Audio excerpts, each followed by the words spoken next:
Because I'm Rob Chapman. And I'm the captain. Speed hats Like ahoy. we're miles apart here. Well, we are. Well, hello. What are these, Lee? PRS, I don't know, it's just this new brand, never heard of them before, designed by some guy called Paul Reed Jones or something. No, what am I saying? The PRS SE Standard has made a return to the range from a new factory with some new colours and some new specs and stuff, and now in these rather fetching limited edition colours. So the basic difference between something like an SE Standard and an SE Custom is the Standard is completely mahogany. There's no flame top on it, no maple top on it. I think the bevel carve is a little bit shallower, so perhaps it doesn't quite catch the light in the way that some of the more arch tops go. And it's made in Indonesia rather than South Korea. And these are mega affordable. Yes. Probably because they're from Court. Well, that is what we think. It is built by Cortec Musical Instrument Co., which we believe is Court. This looks a bit like the orange Joe Satriani finish, which I really enjoy. Or the Keith Merrow Lamborghini orange. It does look a bit like the Keith Merrow Lamborghini orange. Anyway, so look, so you got the basic spec of these is, as I said, not really what we're reviewing today. Rosewood fingerboards, which I'm quite surprised at. Are you surprised at that? Because not many people, you know, most people have avoided using rosewood because of all the CITES issues recently. But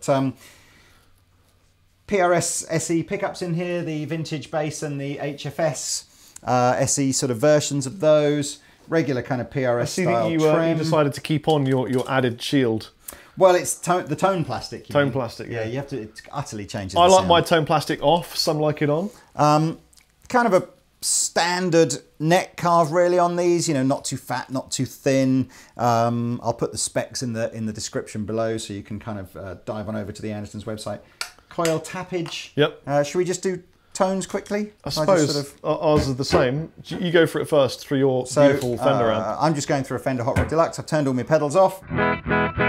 That's the neck humbucker.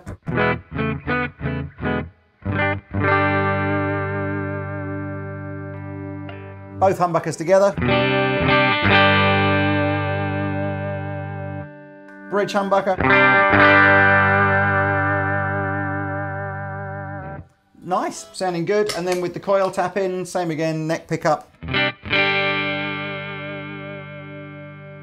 Both pickups. And finally, the bridge. Sounds good, Nothing wrong with that. Here's what the back looks like. It looks like a beautiful, affordable guitar. Yeah, it's really just the colours that are kind of new and funky. Just the tremolo. Yeah, I need to adjust the... there's a little tip for you here. A lot of tremolo arms that are the non-screw-in style, you know, the sort of the push-in style. They've got the secret grub screw. Yeah, so it feels kind of tight going in. I knew that was coming.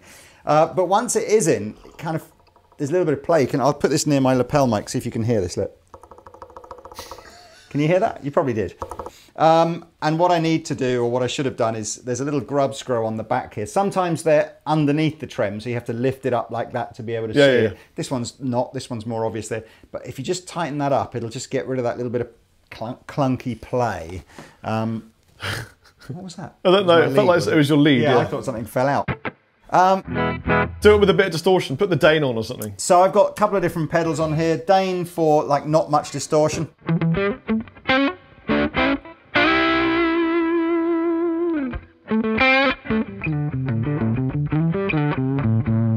And then Plimsoll for lots of distortion.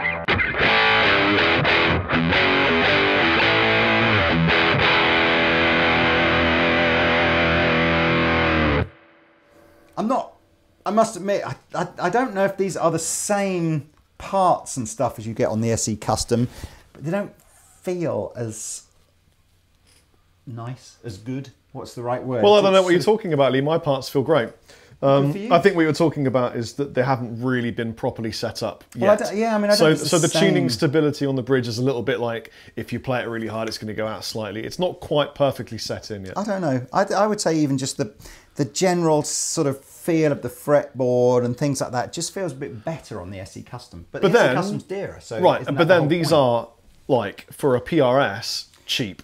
Yeah, they're they are. really good. They're and there's sub £500. right, and then you could do all sorts of things to it if you wanted to add on and upgrade and aftermarket do things. You do yours whilst I'll I do sort mine. of hold up some different colours for people in the background. Since this is an affordable kind of guitar, well, kind of affordable. It's a relative term, isn't it? And I'd spent sort of 3 or 4 weeks playing a katana. I kind of thought, why not use an affordable amp? And I'm using the katana in the brown setting with about half the gain.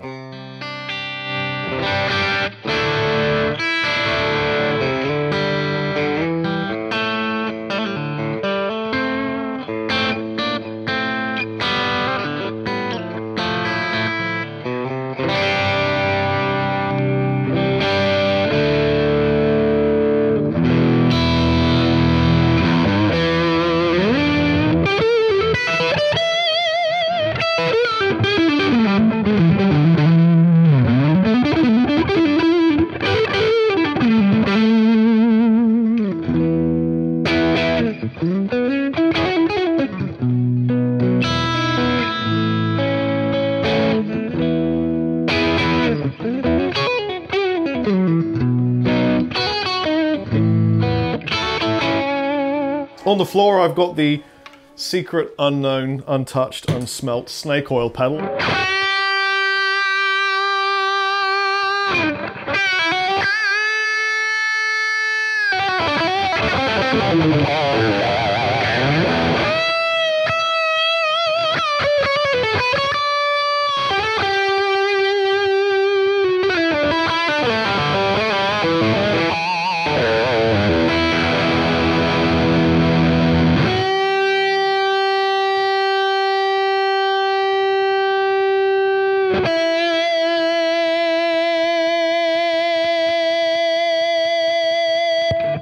Sounds so good, that pedal.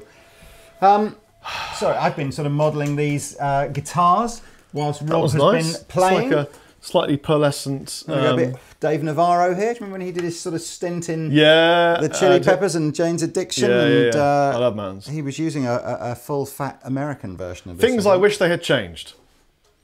I wish they'd changed that so that it was sunk into the body, because that bugs me. It's the kind of thing that doesn't cost any money to do. It's just change the CAD so that this goes into the body and is flush. It doesn't cost any money. It's an easy thing to do. But other than that, I think these are great. Yeah. Tuner seem good. The nut seems good. The frets feel nice. Pickups sound cool. He always does this thing whenever I speak to Paul about SE guitars. His one recurring message is you should just be able to get an SE out of the box, tune it up, and do a gig with it. Right. And I kind of go, well, you probably could. I mean, they're not cheap guitars. They're affordable PRS guitars. The only one, just out of interest, you may have noticed this or wondered why perhaps the light isn't catching this quite the same. The black one is a satin finish, so there's no gloss lacquer on this. Some people will go, that looks badass. What you will absolutely notice is satin finishes like this go shinier the more sweat they kind of get on them. So actually one of the things that kind of some people don't like about this type of finish is once you've had it for 3 or 4 months, it will change the way it kind of looks. But it's kind of cool if you want that sort of slightly lived-in look. Unlike the gloss finishes, which unless you physically damage them, these you can always just polish up to look just as shiny as they did on day one. Well, I've just tapped mine out, Lee. Yeah. So let's have a...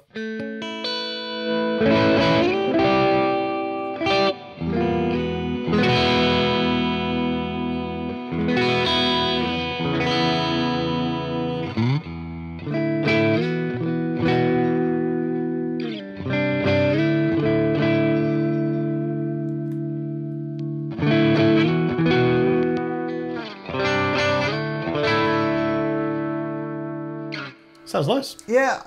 I mean, I didn't think this would be a terribly long video because it is just like, yeah, it's just limited edition colours, but a nice chance to sort of revisit an old friend, the SE Standard. It's got to be, it's always up there with one of the, if you've got £500 to spend on a guitar, you've got to really look at one of these as an option. There's just a bucket load of, it is very good quality for that kind of dough.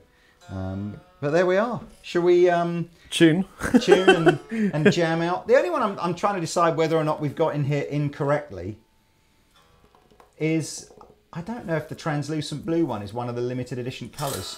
Oh, right. Definitely all these metallic finish ones. So white, this sort of cola coloured one, the orange, the blue, and this lighter blue one, and that satin finish black. They're definitely limited edition. I'm not sure if we've mistakenly picked up the blue one with the bound edge. I think that might be part of just the normal range. But hey, the website tells you whether they're a limited one or one of the standard colours. And they're all the same guitar, it's just the colours. And also, it's worth saying these have just come out of the box. Absolutely.